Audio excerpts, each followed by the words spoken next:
Morning बेटा। अब हम लोग करेंगे चैप्टर 8 ट्राइंगल्स। अब इसमें क्या है देखिए, triangles a plane figure bounded by 3 line segment is called triangle. कोई भी प्लेन फिगर जिसमें 3 साइड्स होती हैं, 3 लाइन सेगमेंट होते हैं, उसे ट्राइंगल कहते हैं। कि 1 2 3 3 साइड से बाउंडेड फिगर को ट्राइंगल कहते हैं। ABC एक ट्राइंगल है। ट्राइंगल का सिंबल होता है ये। नाउ एक ट्राइंगल में 3 वर्टिसेस होती हैं। वर्टिसेस क्या होती हैं? ये जो ज्वाइनिंग पॉइंट्स हैं, कॉर्नर्स, इन्हें वर्टिसेस कहते हैं। A एक वर्टिसेस है, B एक वर्टिसेस है, C भी एक वर्टिसेस है। तो एक ट्राइंगल में 3 वर्टिसेस होंगी, AB C। 3 साइड्स होंगी, AB AC BC। तो 3 साइड्स हो गए, AB BC CA। 3 एंगल हो गए, angle A, angle B, angle C। ठीक है। तो एक ट्राइंगल में 3 वर्टिसेस होती हैं, 3 साइड्स होती हैं और 3 एंगल्स होते हैं। नाउ अब ट्राइंगल कौन कौन से होते हैं? Type of triangle, basis of their sides. Sides के अकॉर्डिंग ट्राइंगल कौन कौन से होते हैं? पहला ट्राइंगल है, ये सारी चीज़ें आप पढ़ चुके हो, इसलिए मैं आपको बुक से समझा रही हूँ। पहला ट्राइंगल होता है equilateral triangle. A triangle having all sides equal is called equilateral triangle. देखिए ये ट्राइंगल है, इसकी तीनों साइडें इक्वल होती हैं, तो इस ट्राइंगल को इक्विलैटरल ट्राइंगल कहते हैं।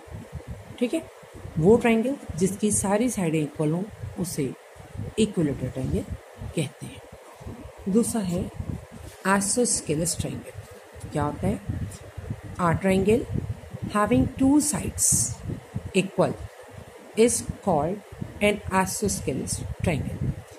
वो ट्राइंगल जिसकी 2 साइड्स इक्वल हो। देखिए ये ट्राइंगल है, ये 2 साइड इक्वल है, तीसरी साइड डिफरेंट है, तो ये ट्राइंगल आपका आइसोस्केलस ट्राइंगल कहलाएगा। नेक्स्ट आपका है scalene triangle. Scalene triangle, a triangle in which all the sides are different length is called scalene triangle. वो ट्राइंगल जिसकी सारी साइड्स अलग हो, ये डिफरेंट हो, ये डिफरेंट हो, ये डिफरेंट हो, तो इसे हम कहते हैं एक स्केलेंस ट्राइंगल। तीनों साइडें अनइक्वल हो। ठीक है। पैरामीटर फॉर ट्राइंगल क्या होता है? Sum of length of 3 sides of triangle is called parameter. Parameter mean triangle की तीनों साइडों का सम को पैरामीटर कहते हैं। अब है type of triangle on the basis of angles. ये सारे पॉइंट्स आपको लर्न करने हैं, कॉपी में लिखने की जरूरत नहीं है, but you have to learn it. Right angle triangle, a triangle in which one angle is measured 90 degree is called right angle triangle or simply right triangle। वो ट्राइंगल जिसमें कोई एक एंगल 90 डिग्री का हो उसे हम राइट एंगल ट्राइंगल कहते हैं या राइट ट्राइंगल कहते हैं। नाउ ये देखिए, ये एक राइट एंगल है, क्योंकि ये 90 डिग्री बन रहा है। 90 डिग्री के सामने वाली साइड को हाइपोटेन्यूज कहते हैं। नेक्स्ट देखिए, हाइपोटेन्यूज ट्राइंगल की सबसे बड़ी साइड होती है। नेक्स्ट आपका है acute angle triangle. A triangle in which every angle measure more than 0 degree but less than 90 degree is called an acute triangle. इस ट्राइंगल के तीनों एंगल 90 से छोटे होने चाहिए और 0 से बड़े होने चाहिए। नाउ ऑब्ट्यूज ट्राइंगल क्या होता है? A triangle in which one of the angle measure more than 90 but less than 180 degree.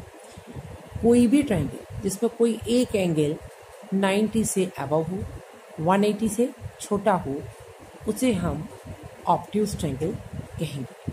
यहाँ पे एंगल Q मोर देन 90 है बट लेस देन 180 है, सो PQR एक ऑब्ट्यूज ट्रायंगल है।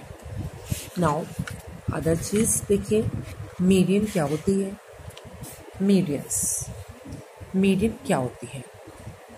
वर्टेक्स से मिड पॉइंट को मिलाने वाली लाइन को मीडियन कहते हैं। The median of a triangle corresponding to any side is the line segment joining the midpoint of that side with its opposite vertex। देखिए ये BC एक लाइन है, D इसका मिड पॉइंट है, इसको इसके अपोजिट वर्टेक्स A से जोड़ देंगे तो AD एक मीडियन है।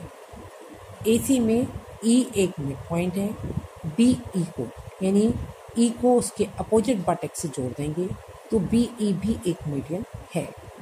F AB का मिड पॉइंट है, इसको इसके अपोजिट वर्टेक्स C से जोड़ देंगे तो CF भी एक मीडियन है। नाउ जहाँ तीनों मीडियन मीट करते हैं उस पॉइंट को बोलते हैं सेंट्राइड। क्या बोलते हैं? सेंट्राइड। देखिए ये बात समझ में आ गई कि in the given figure DEF are respectively mid points हैं BC, CA, AB of a triangle के। AD एक मीडियन है corresponding BC, BE एक मीडियन है corresponding साइड CA, CF भी एक मीडियन है corresponding side AB। The medians of the triangles are congruent, यानी तीनों मीडियन एक ही पॉइंट पे इंटरसेक्ट करती हैं। They intersect each other at the same point. उस पॉइंट को कहते हैं सेंट्राइड। देखिए अब सेंट्राइड क्या होता है। Centroid, the point of intersections for all three medians of a triangle is called centroid.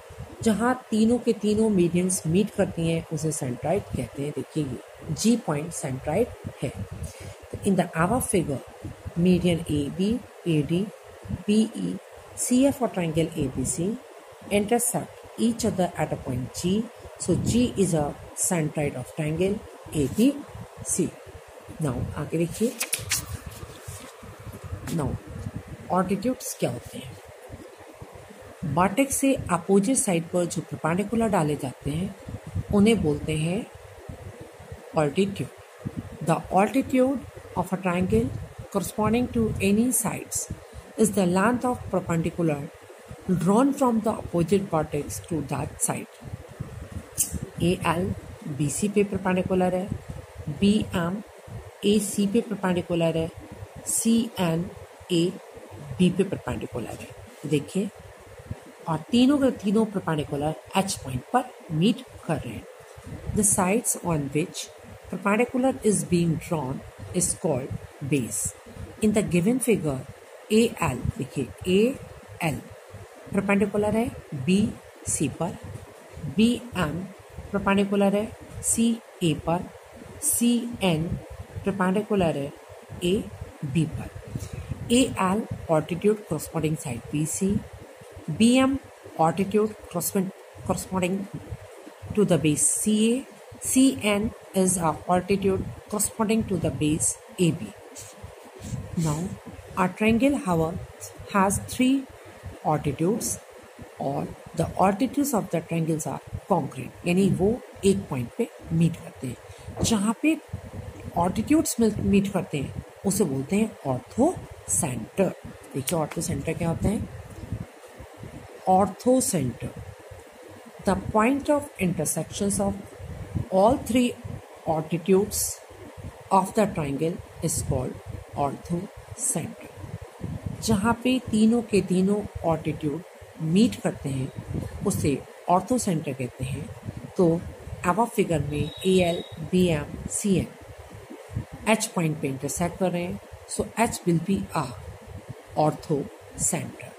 H triangle ABC का ऑर्थो सेंटर होगा।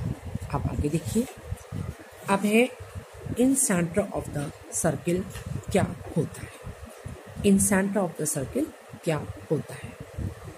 अगर ट्रायंगल के अंदर कोई सर्किल बनाते हैं तो उसे इन सर्किल कहते हैं, और ट्रायंगल के बाहर कोई सर्किल बनाते हैं तो उसे सर्कम सर्किल कहते हैं। The point of intersections of internal bisector of angles of a triangle is called in centre. ये जो है ये एंगल्स के बाइसेक्टर है, ठीक है। ये और ये बराबर है, ये और ये और ये।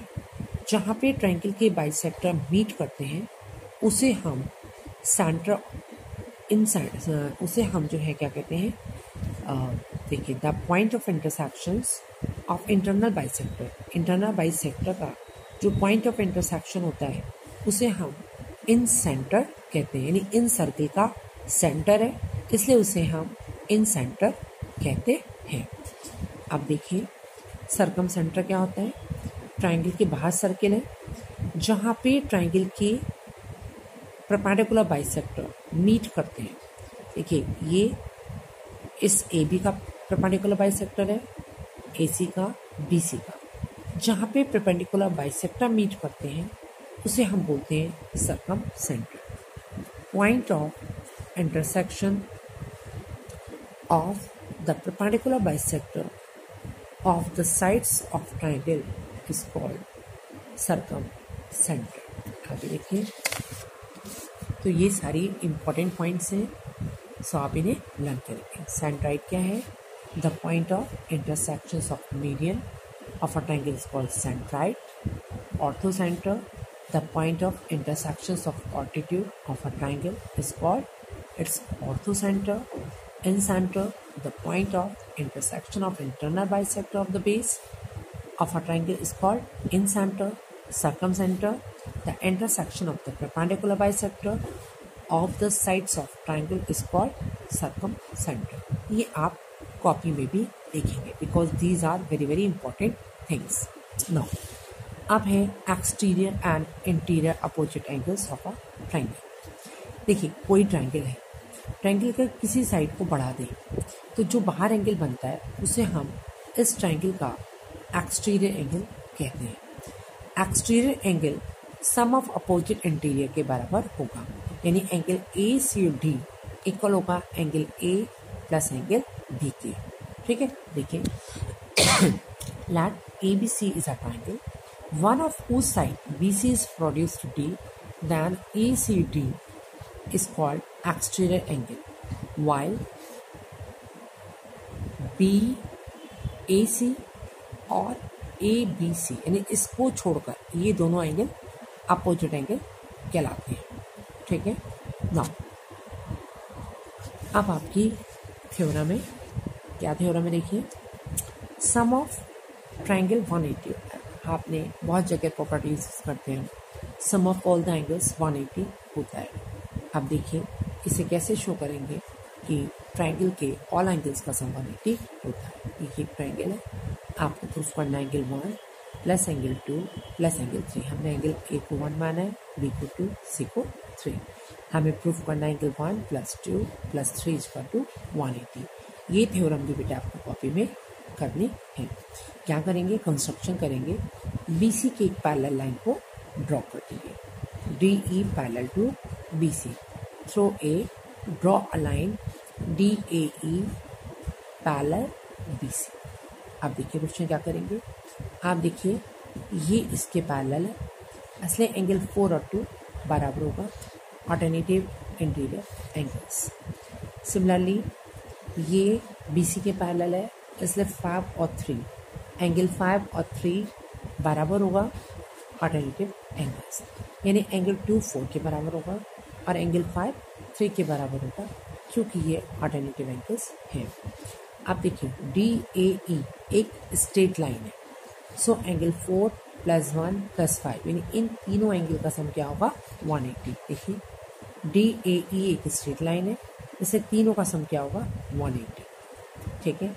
आप एंगल 4 कितना है 2, तो एंगल 4 की जगह डाल देंगे 2 और एंगल 5 की जगह डाल देंगे एंगल 3। तो देखिए एंगल 1 प्लस 2 प्लस 3 180 हो गया। क्या करा, 4 की जगह डाल दिया 2, 5 की जगह डाल दिया 3 तो जो हमें चाहिए था वो प्रूव हो गया। Sum of all the angles of triangle 180। This theorem is very very important, paper में आएगी, इसलिए इसे अच्छे से प्रिपेयर करेंगे। नेक्स्ट थ्योरम देखिए क्या है। नेक्स्ट थ्योरम है, ये रिजल्ट आपको लर्न करना है, इसी से सारे क्वेश्चंस होंगे। प्रीवियस थ्योरम और इसी थ्योरम से सारे क्वेश्चंस होंगे। If a side of the triangle is produce, जब किसी ट्राइंगल की एक साइड को प्रोड्यूस यानी आगे बढ़ा दिया जाता है, then exterior angle so form, यानी जो एक्सटीरियर एंगल है 4, ये इक्वल होगा sum of opposite interior angle, यानी एंगल 4 इक्वल होगा एंगल 1 प्लस एंगल 2 के। देखिए इस क्वेश्चन को हम कैसे करेंगे। हमें क्या प्रूफ करना है, एंगल 4 एक्सटीरियर एंगल 4 इक्वल होगा एंगल 1 प्लस 2 के। देखिए गिवन है triangle ABC whose side BC has been produced to D forming an exterior angle 4, prove that angle 4 is equal to 1 plus 2। हमें पता है सम ऑफ ऑल एंगल्स 180 होता है, so 1 plus 2 plus 3 angle 1 plus 2 plus 3 is equal to 180, इसे number 1 डाल देंगे। BCD एक straight line है, सो 3 प्लस 4 का सम 180 होगा क्योंकि लीनियर पेयर है। ये भी 180 होगा, ये भी 180 है, दोनों को इक्वल रख देंगे। 3 से 3 कैंसिल हो जाएगा, angle 4 is equal to 1 plus 2। आपका क्वेश्चन कंप्लीट हो गया।